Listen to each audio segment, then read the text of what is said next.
What's up, everyone?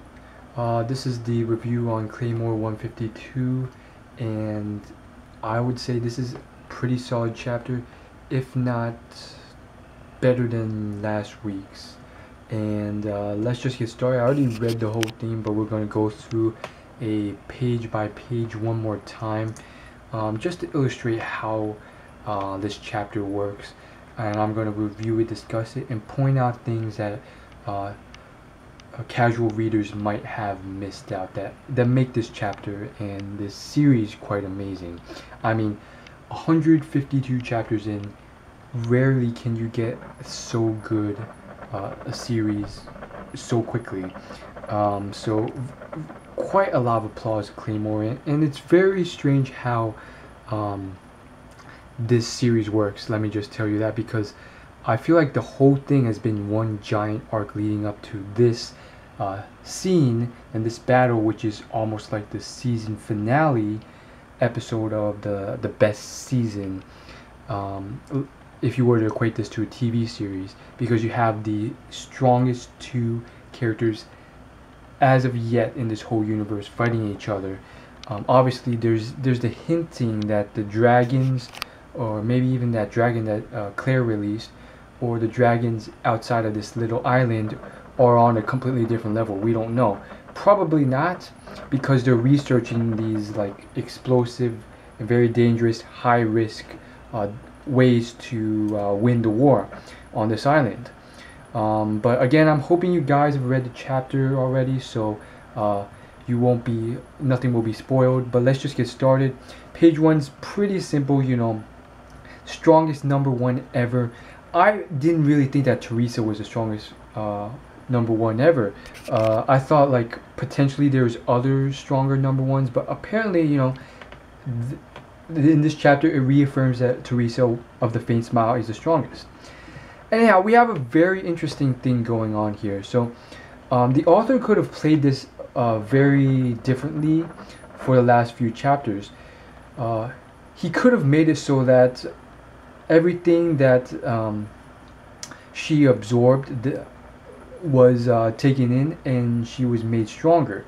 Instead, what happened here was that she rejected it. Well, technically, Teresa sort of forced it out of her. She sort of took every monster that was absorbed by this, I wouldn't even call it a person anymore, this Yuma, I guess you could say, and sort of provoked it, because they still had their conscious mind even though they were absorbed already. I'm not really sure how that works. I'm guessing because they were such strong entities to begin with that they could not be fully absorbed to the point where they could literally just fuse with the original absorber. Instead, they still held their conscious forms, and they could, to a certain point, move about and act on their own. But obviously, there was a strange change of heart, because before they were absorbed, all these Yuma, they literally were they were not willing to be absorbed, and they were fighting back. But once they were absorbed, they had a sort of freakish change of heart to the point where they became part of her, and literally, I would say, could like think and stuff, but didn't really mind that they were absorbed anymore. And so Teresa, for however she did it, she provoked out of them a sort of response of honor, and she was like, "Hey, Cassandra, let's fight 1 versus 1." And Cassandra literally ripped out of that body and fought, which was kind of strange, but I guess it makes sense.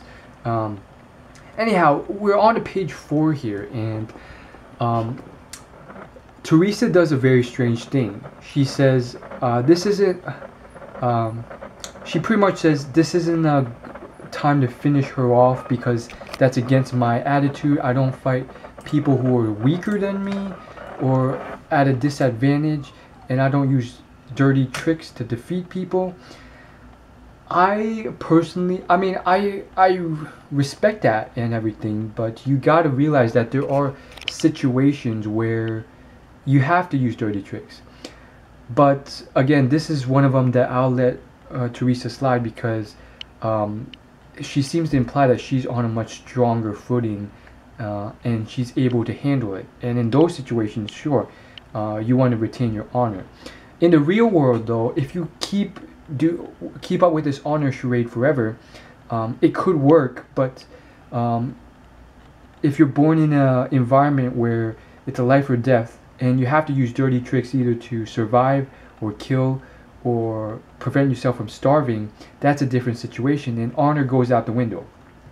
But again, you know, all these people are sort of astonished, well, not really astonished, but like angered that Teresa is not finishing her off when half of her is almost broken and sort of recovering. And Teresa's pretty much says, this doesn't suit me, I don't finish off weakened opponents. And so at the same time, I really respect that in her because it implies that she's at a very strong level, even stronger than this being. And so I'm thinking, holy crap, he's pretty strong. And they're just abashed. They've never seen something like this. They're like, this monster is undefeatable. How can you even think about how it doesn't suit you? It's not a time to think that. There's no way you're that much stronger than her. And then Teresa on the next page demonstrates her acumen. She literally explains how she implies how deeper understanding of power level she has rather than as opposed to other people. She explains how she's not nearly as cornered as everyone thinks, and depending on her emotions, she can recover almost immediately in one way or other. She's just taking a bit of a roundabout way, and then I'm like, okay, it makes sense.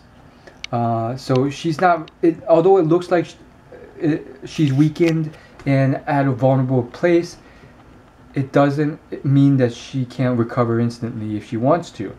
And so I'm like, okay, so there really is no advantage or disadvantage.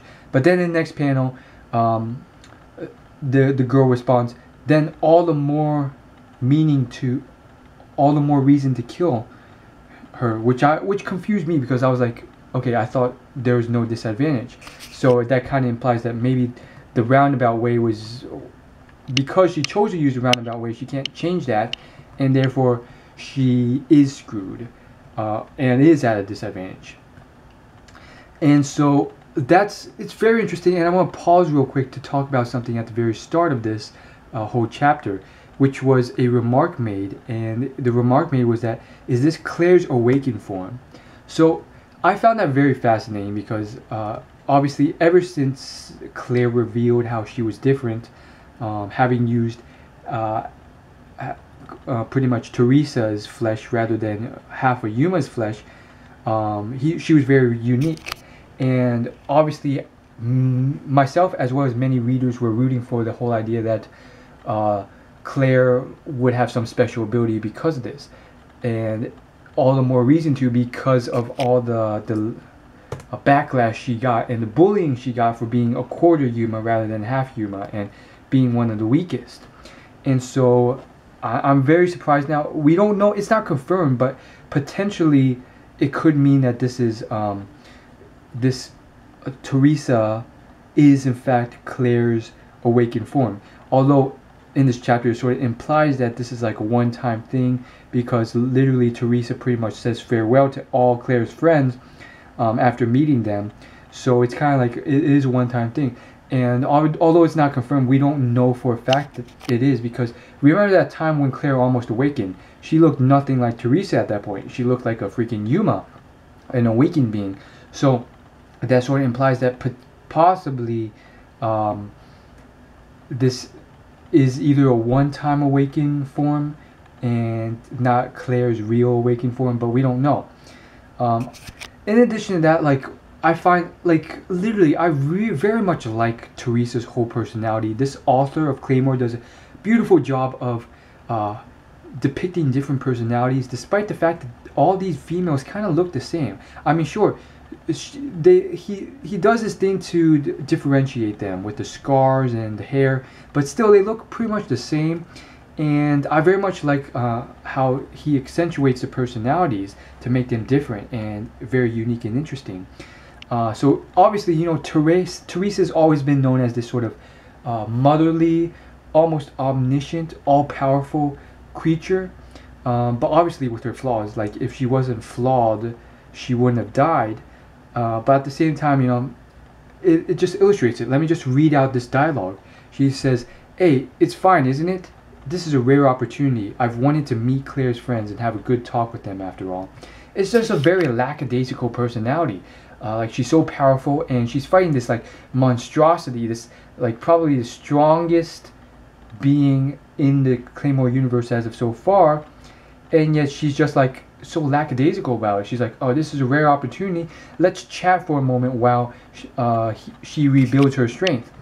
And so, you know, she's kind of pissing the others off, but I very much love that personality. And she, like, I just very much love her. She's very much in control. She knows what she wants to say, and she understands the limited amount of time there is. And she's like, "You young man, come here. I have so many questions, but I don't have a lot of time. But just one for now. What kind of relationship you have with Priscilla and Isley?" By the way, you know, just illustrates this is obviously like a season finale sort of chapter, or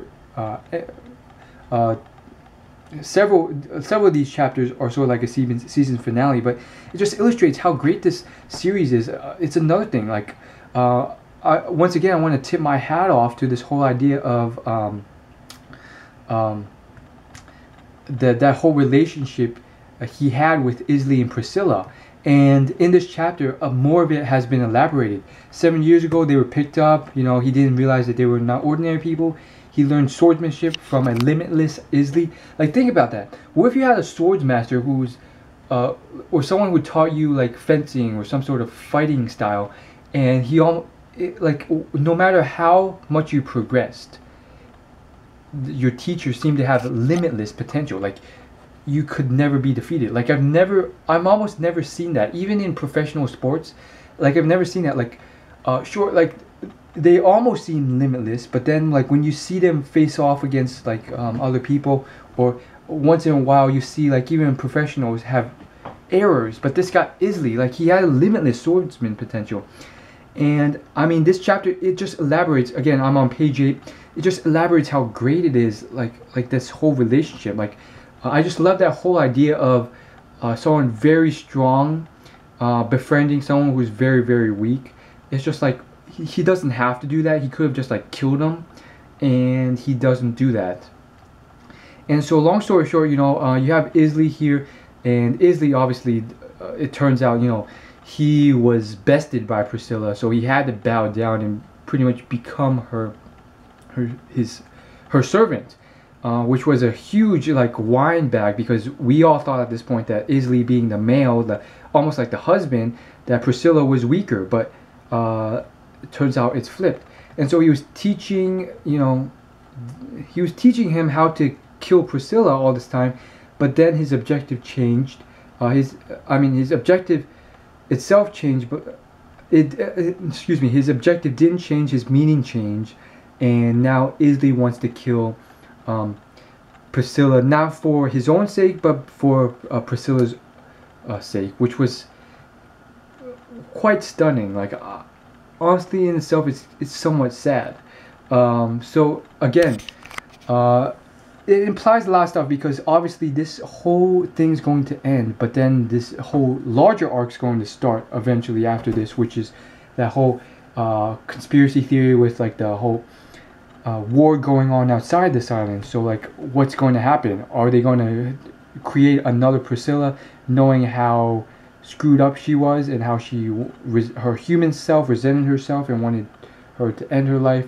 And it's like, what are they going to do? Are they going to use the twin form in the Great War? Are they going to use now that they realize that Teresa is an awakened being, and you can use like half of the strongest Claymore, like what are they going to do? Like they even had those zombie things that they could use. Like all these things are potential weapons for this great war that's going to happen. And so ultimately, like this whole chapter it's just obviously a season finale. And again, one thing noted here is that Priscilla's whole foundation is hatred. So I find that very fascinating. Like the more hatred she has, the more power she has, and hatred almost has a limitless potential. So she could get stronger still. I feel like Priscilla's power spike has been it went up tremendously to almost nothing we've seen before when she absorbed all those awakened beings, and then she dropped quite a bit because those awakened beings were taunted out of her by Teresa, and now her power spike has hit boundless potential even once again because she has met Teresa finally, and that has sparked boundless forms of hatred that she's no longer experienced, which amplified her power. And so I find this whole chapter like very, very amazing because before it ends, you know, before the battle begins, I mean, Teresa sort of acknowledges as far as the fight between you, Claire, and the warriors and Priscilla goes, it's your victory. A mere human and the weakest warrior, along with the friends that supported them, defeated the strongest awakened being. You can be proud of that. The way that's worded, even though the original was in Japanese, it's just pristine, amazing. The translation, amazing. The whole thing, it's just amazing. And then Teresa says, right now, what stands there just carries Priscilla's name. Doesn't even matter. It's not Priscilla anymore. It's stronger than Priscilla, but it's not Priscilla anymore. It's just hatred itself. I'm going to go ahead and defeat it for you. Then I'm going to bounce. And then she, like, before the fight begins, she sort of does this whole thing where she goes through all of Claire's friends and tells, and gives like a little spiel about it. I found it was, you know, a little too girly and lovey-dovey for me, but, you know, very honorable and something that Claire needs, obviously, and all her friends. So, again, this whole friendship thing, kind of surprising for me. I didn't really need that, but regardless, the story continues, and I mean, honestly, I feel like at the same time, although Teresa nodded her head and said that it was their victory, I feel like it's not really, because Priscilla is still alive and stronger than ever. Although Teresa may be able to defeat it, who knows? Maybe she'll lose to Priscilla. Probably not, though. I don't think she will. But more so than that, I feel like they didn't win because although they did defeat Priscilla, they were stupid and stupidity and not thoroughly making sure you've killed your opponent, which was the mistake they made, which allowed Priscilla to survive. That sort of caused Priscilla to survive, which is not a victory in my opinion. Anyhow, this chapter ends with Teresa displaying some amazing amount of power.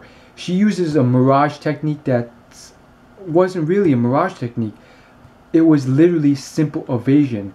That's Teresa's normal movement, and obviously that surprised quite a few people because, you know, we have a member on the team who specializes in mirages, and Teresa literally moved that quick to a point where it looked like a mirage, which was just like, it just tipped her hat, pretty much saying that, hey, you are pretty strong in this series, but I can do the same thing just by literally just moving.